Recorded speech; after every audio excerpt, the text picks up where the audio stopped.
E muitos são os desafios que nós enfrentamos. Por exemplo, por vezes as famílias passam por grandes dificuldades diante de uma separação.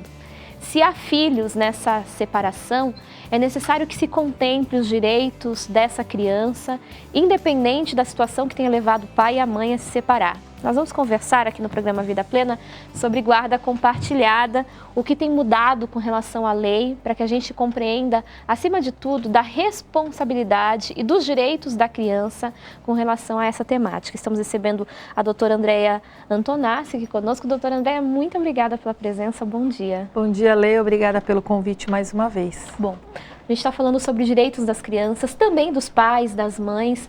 A questão da guarda sempre foi uma questão muito discutida, que não leva em consideração apenas as questões financeiras, né, as necessidades financeiras de uma criança. Queria começar falando sobre essa mudança na legislação em relação à guarda dos filhos após o divórcio.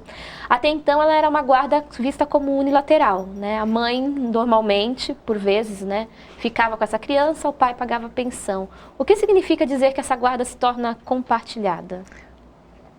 Quando nós pensamos em filhos, né, primeira coisa, os pais não conseguem entender que os filhos não têm culpa do divórcio, já começa por aí. Não deixa de ser filho. Não deixa de ser filho e vem a segunda confusão, de com quem ele vai ficar. Não, ele é meu, ele é seu. Então, diante de toda essa discussão, o judiciário passou a perceber o quê? Que precisaria ter um ajuste nisso. Então, ao invés de ser ou só do pai ou só da mãe, ele passou a ser dos dois. Então, na guarda compartilhada, tanto o pai quanto a mãe têm direitos e obrigações. Então, não é aquela coisa, olha, ele vai ficar só com a Letícia de todos os dias e eu pego a cada 15 dias. Na guarda compartilhada, o pai e a mãe têm as mesmas obrigações de buscar a escola, de levar à escola. Não significa necessariamente ter duas casas. Eles sempre terão duas casas, Sim. independente de ser a guarda unilateral ou assim, compartilhada. 3 dias por semana numa casa, 3 dias por semana em outra. Depende do arranjo que vai ser feito. Depende do acordo entre pai e mãe. Eu posso dizer, olha, segunda, quarta e sexta com a mãe, terça, quinta, sábado e domingo com o pai. Certo. Posso dizer, segunda, terça e quarta com a mãe, sexta, sábado e domingo com o pai. Então, isso tudo é ajustado no momento.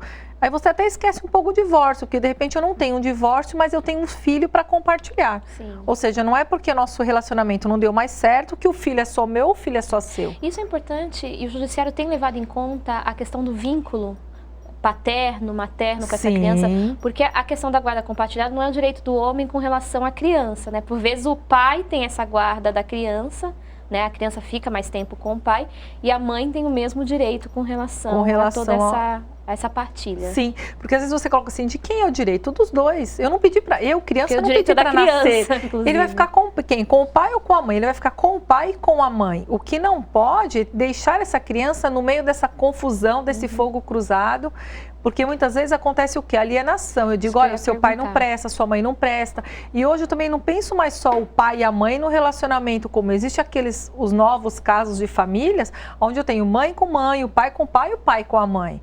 Então, nesse momento da separação do casal... Os avós, por vezes, têm uma presença muito forte na criação dos filhos, né, dos netos, no caso. São as novas famílias que estão sendo constituídas. Então, você coloca assim, com quem vai ficar a criança? Tá. Vou dizer, não, ela vai ficar com a mãe, com o pai, ou com as duas mães, com os dois pais. Então, esse conflito, ele existe. Então, eu não quero fazer a criança sofrer, porque isso vai fazer com que ela busque... E não pode pesar essa responsabilidade sobre ela, né? De uma questão de escolha. Sobre ela, criança, jamais. E às vezes, Letícia, o judiciário leva isso em conta também.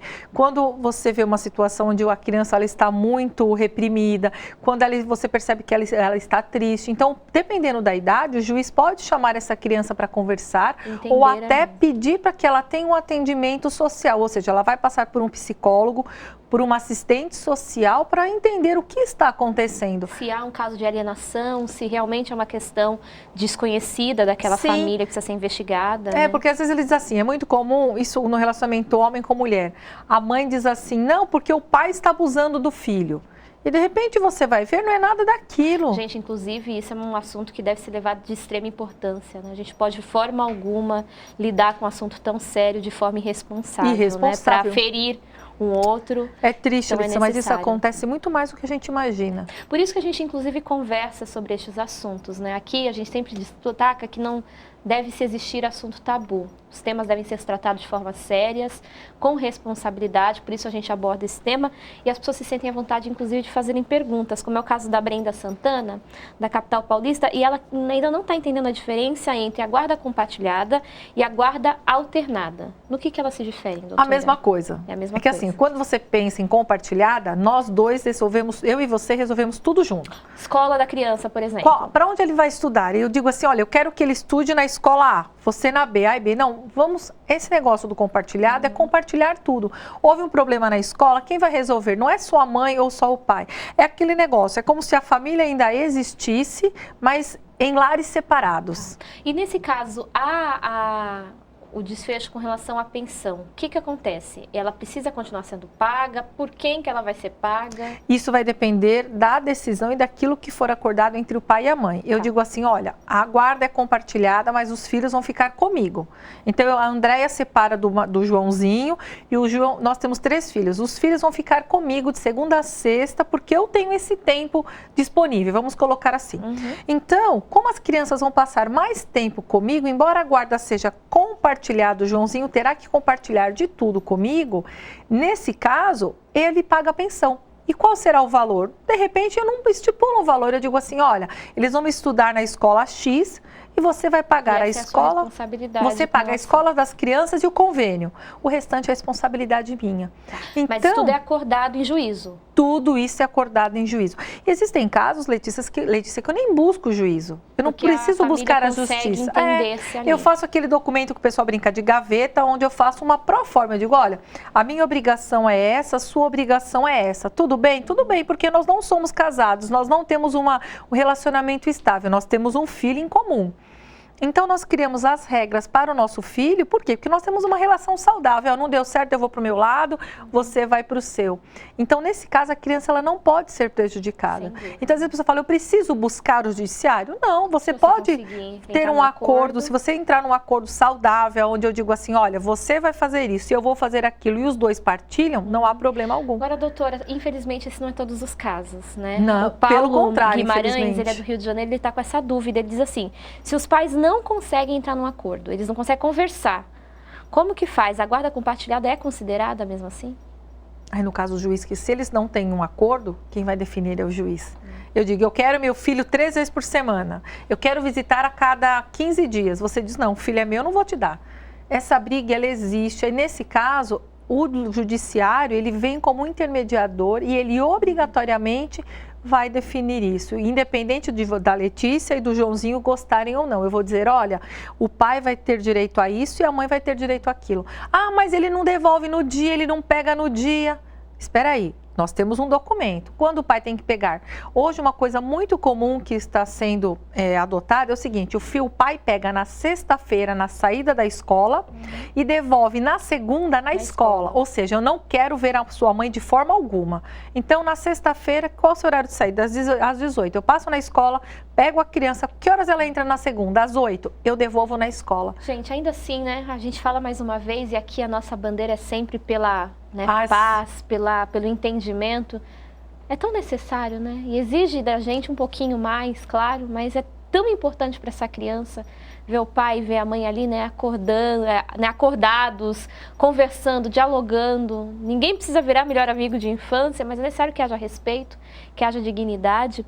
Agora, com relação à guarda compartilhada, doutora Andréia, o Max Oliveira ele é de Belo Horizonte, Minas Gerais, e ele quer saber no caso de pais que não conseguem viver na mesma cidade, ou por questões profissionais, ou por outros motivos, acabam mudando de cidade, de país. Como é feito a questão com relação à guarda dessa criança? A guarda, nesse caso, Lê, ela fica... Não é que ela fica diferente, ela é igual, mas o que muda nesse sentido? Quem vai ficar com a criança? A mãe. Então, o pai mudou de São Paulo lá para Belo Horizonte, um exemplo, a cidade dele, né? Mudou para Belo Horizonte, em razão do trabalho dele. Ele não tem como vir a cada 15 dias pegar essa criança. Então, esse convívio com o pai, ele acaba sendo prejudicado. Então, o que acontece? Nas férias, o pai e a mãe podem acordar 15 dias das férias de junho com o pai, e 15 dias em janeiro, por exemplo. Ou então, as férias de julho, ele passe 20 dias com o pai e o restante com a mãe. Não existe uma regra. O que eles podem partilhar aí, que os feriados prolongados, as férias, eles tenham um convívio maior. E quando o pai puder vir a São Paulo, aonde o filho está, que isso seja acordado. Olha, eu vou tal dia, então eu pego a criança e devolvo. E no caso do exterior é muito complicado, porque aí vem aquela coisa de posse. É meu filho, vai levar para o exterior, nunca mais volta. Se a outra parte, ou o pai ou a mãe, a gente fala muito do pai, mas existe a mãe também. Claro. O filho está com a mãe, com o pai, a mãe vai lá e pega e leva o filho embora, é o mesmo direito. Agora, doutora, no caso de um dos genitores não está disposto a ter a guarda dessa criança, ele pode abrir mão ou é um direito da criança ter contato com o pai e com a mãe? Ele pode abrir mão, mas é um direito da criança, ele vai ser obrigado ao convívio. Tanto que hoje existem decisões dos tribunais, são poucas, aonde aquele filho que foi privado do convívio com o pai receber indenização por abandono de afetivo. E uma outra coisa interessante, existe o inverso também. Eu engravido e digo assim pro pai, olha, você é o pai do meu filho.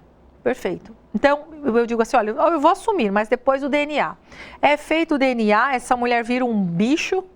Por quê? Porque eu não teve convívio, não vai ter convívio, então eu só quero a pensão. Então, eu não posso obrigar a nada. Hoje já o judiciário está mudando. A mãe vai lá, registra no nome do pai, o pai paga a pensão, nunca viu a criança. Quando ele tem 12 anos, ele vai lá, ô pai, eu quero conviver com você. E agora eu quero uma indenização.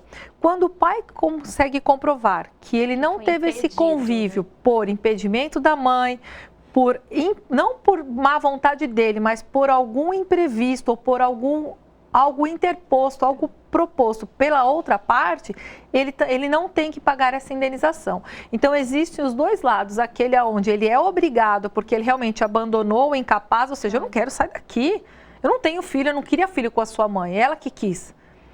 E isso pode gerar essa indenização no futuro. Bom, a gente vai voltar a conversar sobre esse assunto, doutora, porque é muito importante. E, mais uma vez, aqui a gente está falando, né, de oferecermos o melhor para essas crianças que precisam do nosso cuidado, da nossa responsabilidade e da família também, que precisa ser cuidada, precisa ser, né, responsabilizada também pelos cuidados que devem ter com esse pequeno. Muito obrigada, seja sempre muito bem-vinda, doutora. Obrigada, Letícia, é um prazer estar aqui. Estivemos conversando com a doutora Andréa Antonassi. Se você tiver dúvidas sobre este assunto, pode entrar em contato com a nossa produção, 0300 1007 940. E também, gente, outras informações, você pode acessar o site do Instituto Brasileiro de Direito de Família, www.ibdfam.org.br.